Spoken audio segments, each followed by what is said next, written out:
E aí pessoal, tudo bem? Iniciando aqui as gravações do mini curso que foi ministrado na terceira semana de Engenharia da Computação aqui da UFC de Sobral, tá? Essa semana aconteceu do dia 10 a 14, hoje é dia 15, a gente finalizou ontem, mas eu vou estar aqui gravando os vídeos das aulas para quem não conseguiu acompanhar, tá? Então vamos lá, só recapitulando aqui o que a gente fez.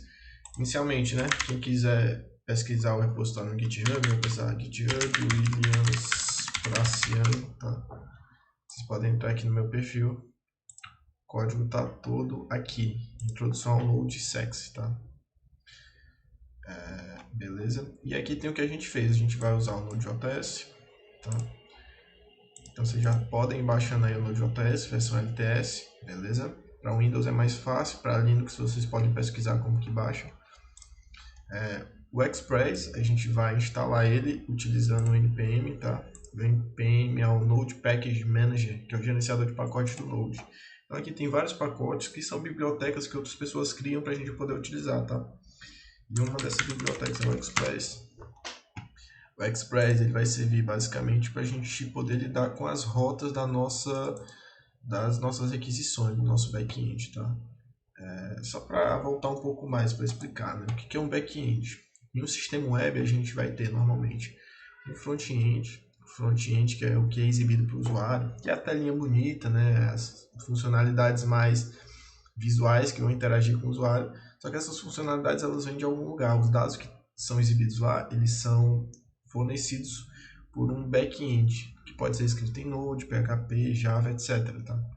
Esse back-end basicamente ele vai pegar os dados do banco de dados que são exibidos normalmente como tabela. Então, se a gente for ver aqui o banco de dados normalmente ele é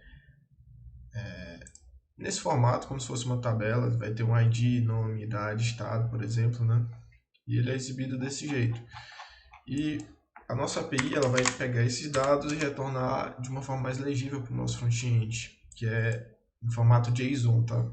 O formato JSON é esse formato aqui, tá? Onde tem vários atributos. É um objeto, inicialmente, né? Para quem não sabe, o objeto é vários atributos envolvidos por chaves, tá? Na linguagem de programação. E JSON ela tem uma característica especial, onde os objetos têm suas chaves, que os valores aqui do lado esquerdo são chamados de chave e os valores do lado direito são chamados de valores, né? Então chave e valor, chave e valor.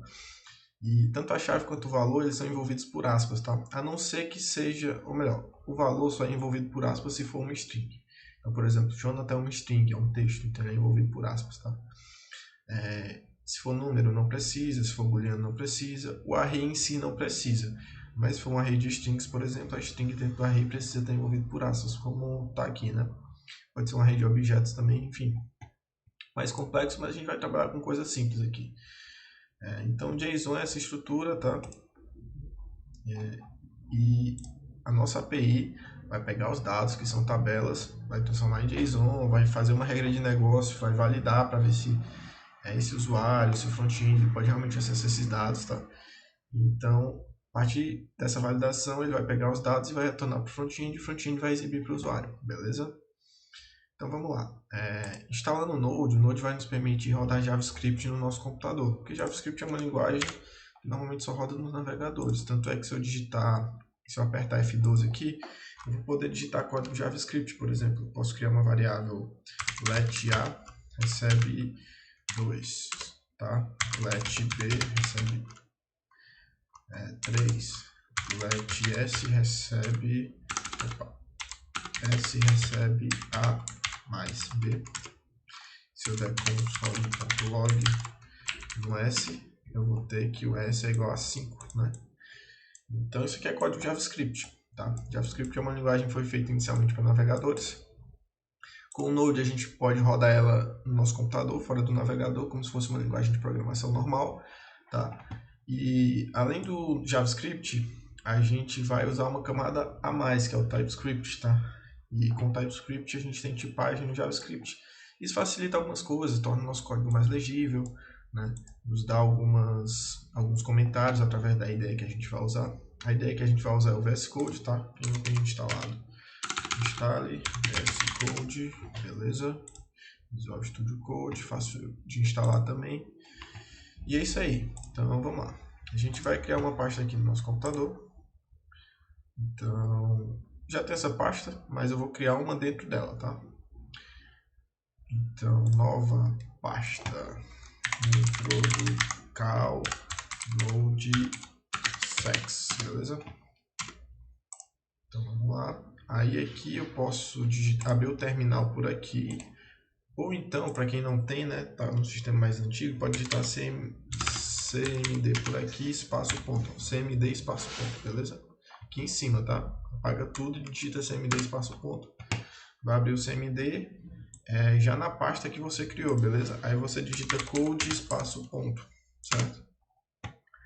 Então ele vai abrir o VS Code nessa pasta. O problema que pode acontecer é que você, por exemplo, eu tenho essa pasta curso Node, e aqui dentro do curso Node eu tenho essa pasta introdução ao Sex. Aí você pode, por exemplo, digitar cmd espaço ponto nessa pasta e abrir code espaço ponto nessa pasta. Aí o que vai acontecer é que ele vai abrir, na verdade, na pasta curso Node. E você quer que ele abra na pasta introdução ao Sex. Então, se esse for o caso, eu recomendo que você feche, abre aqui, tá? E digita cmd espaço ponto. E vai abrir o cmd e depois digita code espaço ponto. Se você já tiver o VS Code bem instalado, talvez pode ser que você já tenha o comando code espaço ponto aqui. Então, mentira, não tem não. Mas se você tiver instalado bem o VS Code, pode ser que ele apareça aqui. Então, no meu aparece, mais fácil abrir por aqui, tá? Abrir o arquivo, tá? Abrir a pasta no caso, e agora eu posso abrir o terminal por aqui. Então, terminal, new terminal, tá? No meu caso, o atalho é Ctrl aspas, então abro ele com Ctrl aspas. De vocês pode estar diferente, tá? Ctrl Shift aspas, enfim. De vocês pode estar diferente, então vocês olhem aí como é que tá. Daí a gente vai usar o npm, tá? Depois de instalar o Node, o npm vem junto com ele. O npm é esse comandozinho aqui, ó. Aí a gente vai iniciar e digitar a flag "-y" para dar sim em todas as perguntas. Ele já cria o arquivo automaticamente pra gente. E ele cria esse arquivo aqui, tá? Beleza, a gente não vai mexer nada nesse arquivo por enquanto. A gente só vai instalar alguns pacotes, tá? npm install express, que foi o que eu falei, tá? Para lidar com as rotas das requisições. Ou então você pode digitar a sua npmi, que também dá certo, beleza? Instalou e os pacotes instalados vão ficar aqui nesse arquivo, nessa pasta, ó, Node Modules. Não precisa mexer nela, tá? A gente também vai instalar npm.env para a gente ter controle de variáveis de ambiente, tá? A gente vai mexer com isso mais tarde. A gente vai instalar npm @types do Node para o TypeScript, que a gente vai instalar o TypeScript. E como é tipagem, a gente pode instalar com dependência de desenvolvimento. Para isso a gente usa até a flag -d maiúsculo, tá? Então vou esperar aqui instalar. A gente vai instalar também, né, o TypeScript, que é a camada a mais para adicionar tipagem, tá? A gente vai instalar também os tipos do Node, tá? Para a gente poder ter acesso a eles. types/node com dependência de desenvolvimento. E por fim a gente vai instalar o TSX para a gente poder rodar nossos códigos de forma bem tranquila e poder atualizar já automaticamente, beleza? Então vamos lá. Show! O que eu vou fazer aqui para iniciar o projeto vai ser criar uma pastinha chamada src de source, tipo código fonte, source. E aqui dentro a gente vai digitar criar um arquivo, né? Digitar server.ts, beleza? Então esse é o primeiro arquivo da nossa aplicação, server.ts, beleza? Como a gente está construindo uma API, eu acho importante explicar alguns conceitos. Uma API, um back-end, ele sempre vai trabalhar com duas coisas, tá? Requisição e uma resposta, beleza? A requisição é feita enviando o endereço no URL, tá? Então, ela é enviada para uma... Vou chamar de URL para facilitar o entendimento. Um URL, tá? Por exemplo, um exemplo de requisição seria o que? https://api.neurosite.com.br. Aí, isso daqui é o link da API, tá? Aí a API vai ter algumas rotas, por exemplo, rota de endereço, tá? Aí esse endereço, isso aqui já é uma rota, então isso aqui pode me permitir acessar algumas coisas. Como isso aqui é uma requisição HTTP, eu vou ter alguns métodos para ela, que são chamados verbos HTTP. Tá? A gente vai trabalhar com isso mais à frente. Mas quais são esses verbos HTTP? Eles vão ser, vou chamar aqui, verbos HTTP. Eu vou chamar eles, ou melhor, não chamo eles de nada, eles são o get, tá? O put, o delete e o post. Esses aqui são os principais, são os que a gente vai trabalhar, tá? O get, ele serve, como o nome já diz, né? Obter dados, né? Fazer busca de dados, consulta de dados. O put, atualizar dados. O delete, bem óbvio, né?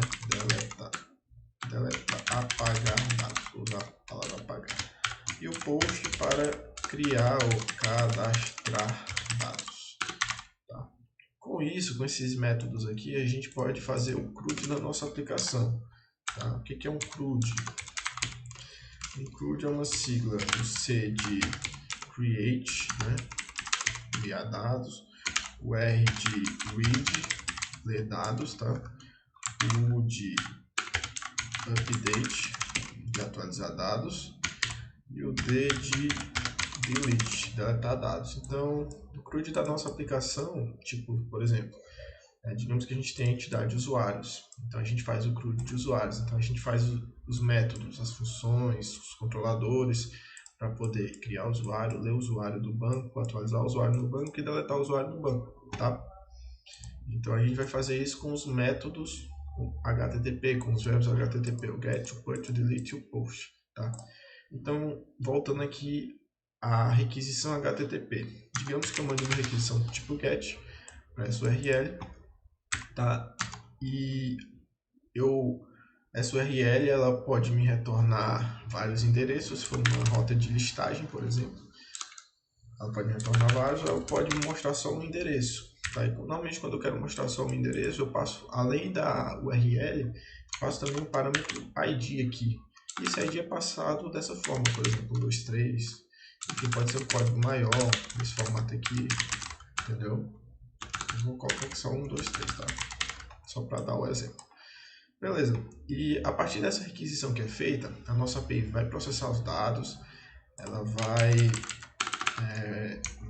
fazer as validações necessárias, trabalhar com as regras do negócio, né? E com isso ela vai nos retornar uma resposta, tá? E essa resposta, ela normalmente, ela vai vir no formato JSON. Pode vir em outros formatos também, mas no nosso caso ela vai vir no formato JSON, tá? Retorna um JSON de resposta. Ou pode também não retornar nada, pode não retornar nada e pode só apenas processar os dados, por exemplo. Não é obrigatório retornar um JSON. Como eu falei, um JSON normalmente é um objeto. Como é objeto no JavaScript, ele é envolvido por chaves. Inclusive, a palavra JSON vem disso. É JavaScript Object Notation, né? É a sigla de JSON. E objetos no JavaScript eles são definidos por chaves, tá? Em volta deles.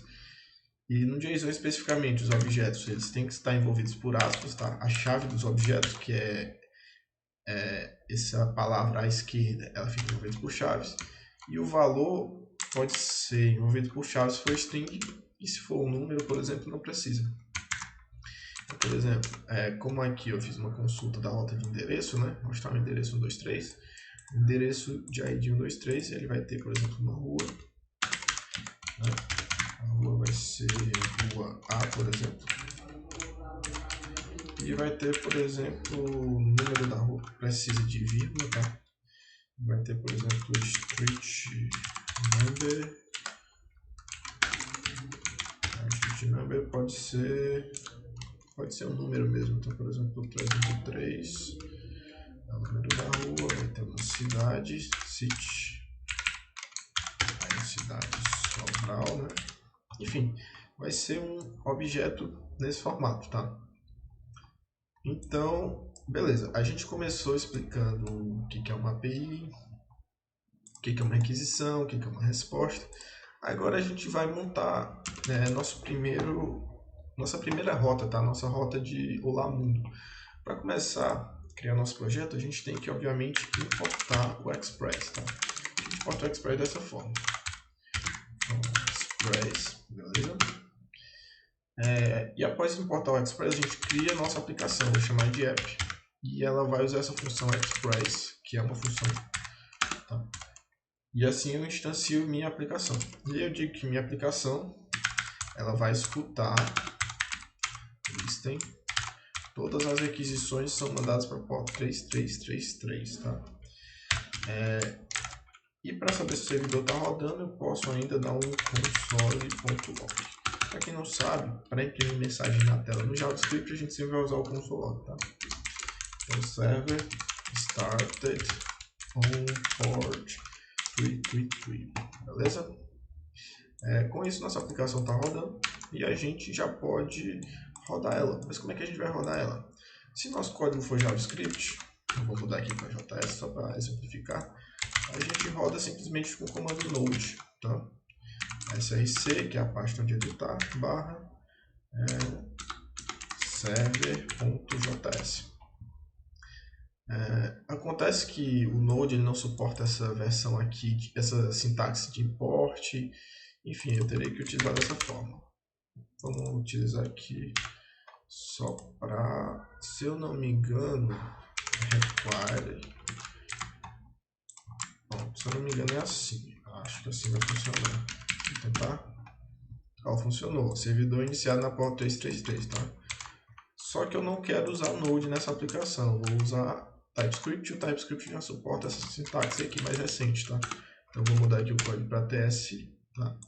Só que o que acontece? Para eu rodar esse comando com o TypeScript, o Node sozinho ele não vai adiantar. Ó. cc/server.ts. Então o que eu faço? Ele está dizendo que ele não suporta, enfim, ele não reconhece isso aqui como JavaScript. Então eu vou usar o TSX. Para eu poder rodar bibliotecas que eu instalei, e olha, eu já instalei o TSX, está instalado. Ó. As dependências instaladas ficam aqui no package.json em dependências. As dependências de desenvolvimento instaladas ficam aqui, dev dependencies, tá? Então, beleza. Dev dependencies só significa que elas não vão para produção quando a aplicação subir no ar, enfim. São necessárias só as dependências mesmo. Para eu rodar o TSX, eu posso usar npx, x de executável, entendeu? Quer dizer que eu vou executar alguma biblioteca a partir do npm. Então, vou rodar npx, tsx, e agora o caminho do arquivo, tá? src/server.ts. Isso aqui vai funcionar, ó, meu servidor já está rodando. Só que para eu não ter que ficar digitando isso aqui o tempo todo, isso aqui é meio grande, né? O que eu vou fazer? Eu vou criar um scriptzinho, beleza? Aqui no package.json mesmo. Posso apagar esse, que esse aqui não me serve de nada. Então eu posso criar o script dev, beleza? E esse script vai ser tsx src/server.ts, beleza? E aí o que acontece? Isso aqui já funciona. Então se eu digitar npm run para rodar um script, eu digito dev, tá? npm run é para rodar um script. Ah, faltou salvar. Essa bolinha significa que eu não salvei, então Ctrl S para salvar. Então vou rodar de novo, npm run dev. Ó, tá rodando, beleza? Só que o que acontece? Se eu, por exemplo, colocar aqui, sei lá, mudar esse console.log, tá? Então eu vou colocar aqui 334 no final, tá? Ó, o que acontece, ó, ele não mudou aqui, entendeu? Ele não reiniciou, então tem que parar o servidor. Qualquer mudança que eu for fazer, tem que parar o servidor e iniciar de novo. Agora mudou, ó, 3334.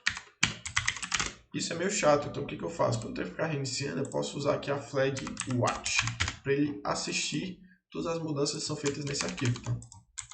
Então com isso, se eu rodar de novo, run dev, ó, tá rodando na porta 334, né? Na verdade não tá, é só uma mensagem. Mas enfim, se eu mudar essa mensagem, 3333, agora eu salvo, olha só, já reiniciou automaticamente. Eu dei Ctrl S, vocês viram que a gente iniciou automaticamente? Vou mudar de novo para 4, Ctrl S, reiniciou. Para 3, Ctrl S, reiniciou. Beleza, nosso projeto está criado e a gente vai seguir a partir daqui, tá?